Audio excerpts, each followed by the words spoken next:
The mahogany desk stretched between you and your feet like an ocean of polished wood. Behind it sat Cheon Jungkook, his dark eyes scanning the contract with the same clinical detachment one might reserve for a grocery list. His fingers, adorned with expensive rings that caught the afternoon light streaming through floor-to-ceiling windows, drummed silent against the leather desktop. The terms are non-negotiable, he said, without looking up. This voice of him carrying the kind of authority that had built empires and crushed competitions and competitors. 2 years, you'll live in the east wing of my residence, attend all necessary social functions as my wife, and maintain the appearance of a legitimate marriage. Your hands clenched in your lap, nails sticking crescents into your palms. The weight of your family's debt, $3 million pressed down on your shoulders like a stone. Your father's gambling addiction had finally caught up with him, and the loan sharks circling your family home had made their intentions crystal clear. Pay up or face consequences that would extend far beyond financial ruin. And in return, you managed, your voice steadier than you felt. Your family's depth disappears completely. Jungkook finally raised his eyes to meet yours, and you suppressed a shiver at the cold intensity. You'll also receive a monthly allowance of $50,000 for personal expenses, and at the end of our agreement, a settlement of $5 million. The numbers should have been comforting, but something in his case made your skin prickle with unease. This wasn't just charity, this was a transaction, and you were the commodity being purchased. Why me? The question slipped out before you could stop it. A ghost of a smile played at the corners of his mouth, but it didn't reach his eyes. You're presentable, educated, and desperate enough not to cause complications. My board of directors has been pressuring me to settle down, apparently. A married CEO appears more stable, more trustworthy. You solve my problems. I solve yours. The brutal honesty of his words stung between you, forced yourself to nod. Pride was a luxury you couldn't afford. There are rules.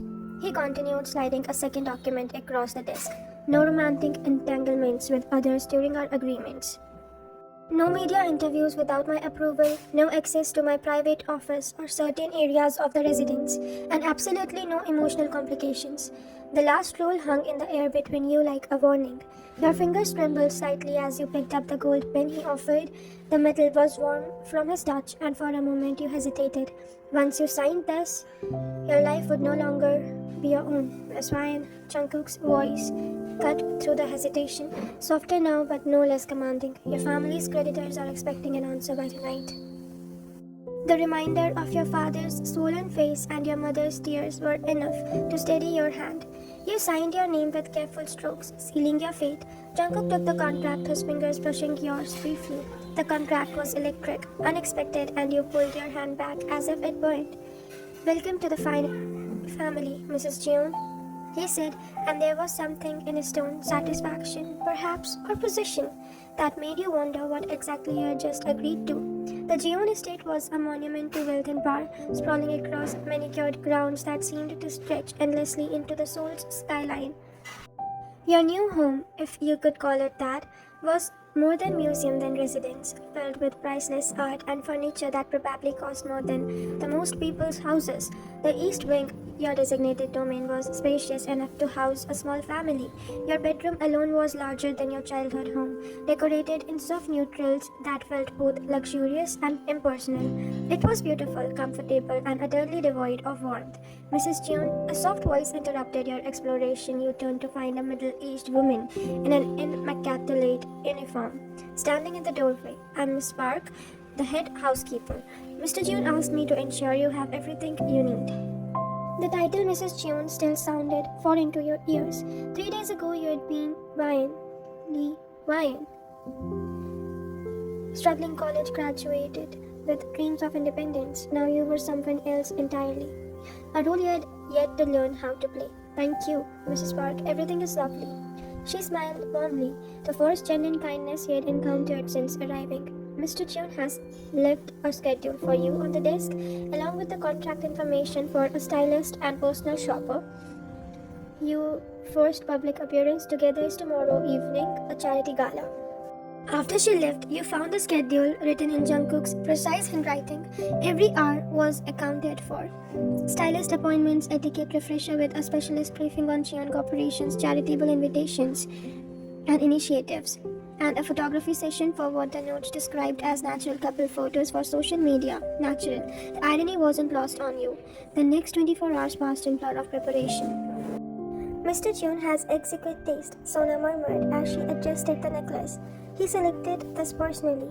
The thought of Jungkook choosing your clothes sent an odd shiver down your spine.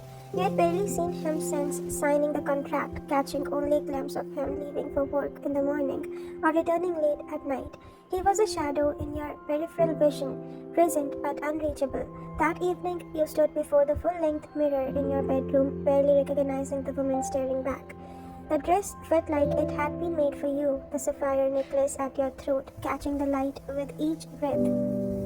A soft knock interrupted your examination. Come in. The door opened and Jungkook stepped inside. He had traded his usual business suit for a black tuxedo that made him look like he had stepped off the cover of a magazine. His dark hair was styled back, revealing the sharp angles of his face, and his eyes were fixed on you with an intensity that made your breath catch. You look perfect, he said, his voice rougher than usual. He moved closer, close enough that you could smell his cologne. Something expensive and distinctly masculine. There's just one thing missing. He produced a small velvet box from his jacket pocket, opening it to reveal a wedding ring set that probably cost more than most people's cars. The engagement ring was a stunning solitaire diamond, elegant in its simplicity, while the wedding band was encrusted with smaller diamonds that caught the light like stars. For appearances, he said, but his hand were gentle as he slid the rings onto your finger. His touch lingered longer than necessary, thumb brushing over the new jewelry, perfect fit. You started and stared down at the rings, the weight of them foreign on your hand. How did you know my size? I make it my business to know everything I need to know, he replied, stepping back. But his eyes never left your face. Are you ready, Mrs. June? The gala was a whirlwind of champagne, small talk, and flash photography. Jungkook was the perfect husband, his hand a constant presence at the small of your back, guiding you through conversations with business partners and societies. To the outside world, you were the picture of newlywed bliss, but you felt the calculation behind every gesture, every smile, and every action. This was a performance, and you were both playing your parts.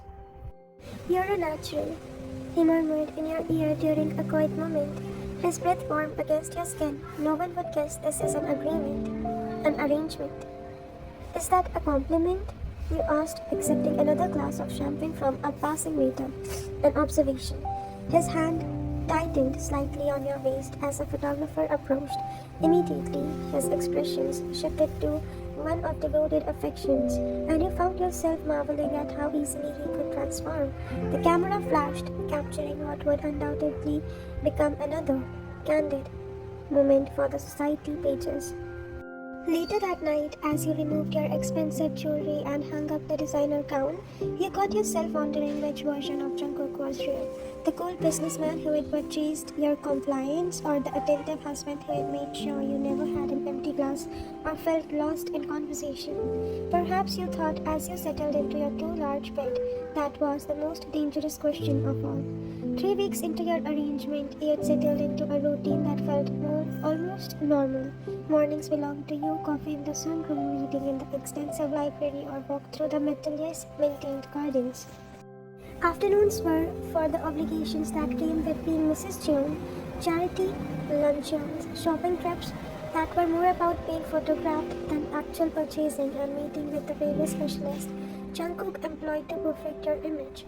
Evenings were for him. He had begun joining you for dinner, a development that hadn't been in the original contract. At first, the meals were silent affairs. Both of you focused on your plates while the weight of unspoken words filled the space between you two, but gradually conversations began to flow.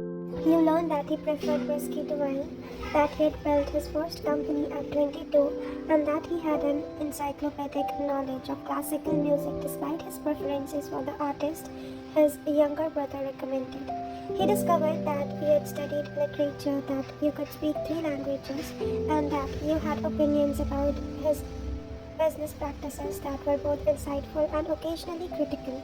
You disagree with the Busan acquisition, he said, one evening cutting into his steak with surgical precision. I think you're expanding too quickly, you replied, not bothering to soften your words. Rapid growth is impressive, but it's not sustainable if you don't have the infrastructure to support it. His eyebrows rose slightly. Most people would be more diplomatic in their criticism. Most people aren't stuck having dinner with you every night. You shot back, then immediately regretted the casual reference to your situation. But instead of the cold displeasure you expected, Jungkook laughed, a genuine sound that transformed his entire face. Stuck. Is that how you see this? You studied his expression, searching for the trap in the question. Isn't it? We both here are because we have to be, not because we want to be. Something flickered in his eyes, too quick to identify, perhaps, he said, returning his attention to his meal. But that doesn't mean that it has to be unpleasant. That died. You lay awake longer than usual, replaying the conversation and trying to understand the shift you felt happening between you. The lines of the arrangement were beginning to blur, and you weren't sure if that was good or dangerous. Your answer came the following week, during what should have been a routine charity event. The Children's Hospital fundraiser was smaller than the usual galas, more intimate. You were admiring a silent auction display when you felt a presence beside you. Mrs. Chun, I'm Dr. Kim Seok-jin. You turned to find a man roughly your age with kind eyes and your easy smile. He was handsome in a warm, approachable way that was the complete opposite of your husband's intimidating perfection. Please call me Wine, you said, accepting his offered handshake. Wine. Then I have to say Jungkook is a lucky man. Though I'm surprised he let you out of his sight. He's been quite possessive of you all evening. You glanced around, suddenly aware that Jungkook had indeed been hovering closer than usual, his attention seemingly divided between his conversations with the hospital board and your movements around the room. We are still in the honeymoon phase, you said, the lie coming easier now after weeks of practice. How long have you been married? A month? The truth, at least partially. Ah, that explains it. The way he looks at you, Seok-jin shook his head with an amused smile. I've known Jungkook for years and I've never seen him so focused on anything that wasn't business related. Before you could respond, you felt a familiar presence behind you. Jungkook's hand settled on your waist, his grip firmer than usual. Seok-jin, he said, his voice pleasant but carrying an undercurrent you'd never heard before. I've seen you with my wife. I have indeed. You didn't tell me. She was so charming. Seok-jin's smile remained friendly, but you caught the way his eyes flicked between you and Jungkook, noting the tension. I prefer to keep my personal life private, Jungkook replied, his thumb stroking against your waist. In what might have seemed like an affectionate gesture to outside observers, but you could feel the possessiveness in the touch. The silent clay. The conversation continued for a few more minutes, but you were hyper-aware of Jungkook's presence beside you. The way his grip tightened imperceptibly whenever Seok-jin addressed you directly, the almost predatory stillness in his posture. When Seok-jin finally excused himself, Jungkook's hand remained on your waist. He seemed nice. You said carefully, he's a good doctor. Jungkook's voice was neutral, but when you looked up at him, his jaw was tight. And a notorious playboy, he'd been through half the nurses at the hospital. Good thing I'm not a nurse then. His eyes snapped to yours. Something dark flicked in their depths. Good thing you're married. There was something in his tone that made your pulse quicken, not entirely from fear, which was perhaps the most unsettling realization of all. That night he walked you to your bedroom door, something he had never done before. Sleep till Ryan, he said softly, but his eyes were intense in the dim hallway lightning. As he closed the door behind you, you could swear you could feel him standing there for several more minutes before his footsteps finally retreated down the hall.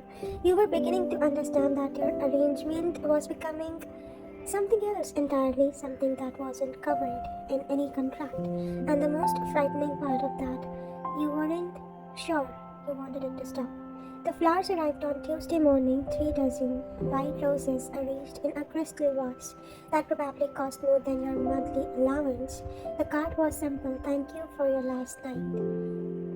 SJ. You stared at the arrangement and confusion creasing your brow. Last night had been the hospital fundraiser, and while you had enjoyed your conversation with Dr. Kim, it had been brief and hardly worthy of such an elaborated thank you. Mrs. June, Mrs. Park appeared in the doorway of the breakfast room. The florist said these were to be placed in your sitting room, but I wanted to check with you first. That's fine, Mrs. Park. They're lovely. But even as you said it, something felt off. The roses were beautiful, but they felt excessive, almost calculated. You were still puzzling over them when Jungkook appeared in the doorway, still dressed in his morning workout clothes, black athletic wear that plunged to his frame in ways that made it difficult to concentrate. His eyes went immediately to the flowers, and you watched his expressions shift from neutral to something much darker. Secret admirer? He asked, his tone deceptive, light. Dr. Kim sent them from last night's fundraiser. Jungkook moved into the room and you could practically feel the temperature drop. He picked up the card, reading it with the same intensity he usually reserved for hostile takeover bids. How thoughtful of him, he said, finally setting the card down with careful precision, though I can't imagine what he's thinking of for you and of you. For your conversation was what? 10 minutes? About that, you agreed. Unsettled by his tone, it's probably just a polite gesture, probably, but his eyes remained fixed on the flowers, like they were personal insult. He had grown accustomed to Jungkook's mood over the past month. His cold professionalism, his occasional dry humor, even moments of what seemed like genuine warmth. But this was different. This was dangerous. Jungkook, you said carefully, is everything alright? His attention snapped back to you, and for a moment his expression was completely unguarded. You saw frustration, possessiveness, and something that looked almost like vulnerability before his usual mask slipped back into place. Everything's fine, he said, but his jaw was tight. I should get ready for work. He left without another word, but the tension remained in the room like a living thing. That afternoon your phone rang. The number was unfamiliar, but you answered anyway. Ryan, it's Seokjin, Kim Seokjin, from last night. Oh, hello. Thank you for the flowers. They are beautiful, but you really didn't need to. I was hoping you might join me for coffee this afternoon. He interrupted, his voice warm and persuasive. There's a lovely cafe in Gangnam, very quiet. We could continue our conversation from last night. Warning bells went off in your head. This was clearly more than a friendly gesture, and while your arrangement with Jungkook was purely business, the contract had been explicit about avoiding romantic entanglements. I'm flattered, but I don't think that's appropriate, he said gently. I'm married. Of course, I understand, but surely coffee between friends isn't forbidden, right? I'd love to hear more about your thoughts on pediatric care reform. It's rare to find someone so passionate about children's welfare. You didn't remember being particularly passionate about pediatric care reform, but his tone was so earnest, so kind, that you found yourself wavering. I suppose coffee couldn't hurt? You heard yourself saying, wonderful. Cafe Luna in Gangnam, say 3 o'clock? After you hung up, you stared at the phone, wondering what you had just agreed to. It was just coffee, you told yourself, a harmless conversation with a nice man who seemed genuinely interested in your opinions. But as you got ready to leave, choosing a simple dress and minimal makeup, you couldn't shake the feeling that you were crossing a line you hadn't even known existed. Cafe Luna was indeed quiet, tucked away on a side street with soft lighting and comfortable chairs. Seokjin was already there when you arrived, rising to greet you with that same warm smile. You look lovely, he said, and unlike when Jungkook complimented your appearance, there was nothing calculated about it. It felt genuine, simple, and unthreatening. The conversation flowed easily. Seokjin was intelligent and funny, with a self-deprecating humor that put you at ease. He told you about his work at the hospital, his research into pediatric cardiac surgery, his volunteer work with unprivileged children. You found yourself laughing more than you had in weeks, relaxing in a way that felt almost foreign.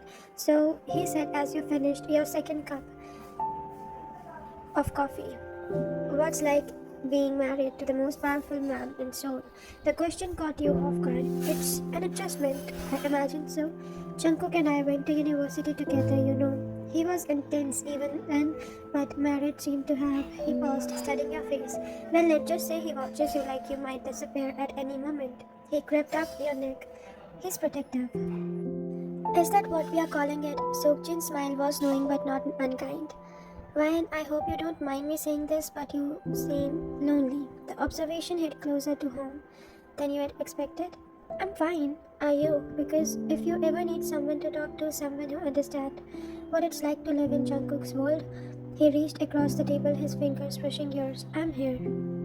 You should have pulled your hand away immediately, should have made your excuses and left. Should have remembered that this was exactly the kind of complication your contract explicitly forbade. Instead, you let his fingers linger against yours just a moment too long. Thank you said softly. That means more than you know. When you finally returned home, the sun was setting, painting the sky in shades of gold and crimson. You expected the house to be empty. Jungkook rarely returned before 8, but as you entered the foyer, you found him waiting. He was leaning against the banister of the grand staircase, still in his business suit, but with his tie loosened and his sleeves rolled up. His eyes found yours immediately, and you felt like a teenager caught sneaking in past curfew. Good afternoon, he said, his voice carefully neutral. Did you have a pleasant day? Yes, thank you. Just some shopping and errands. His eyes swept over you, taking in your unchanged appearance, the fact that you carried no shopping bags. Productive errands, I'm sure.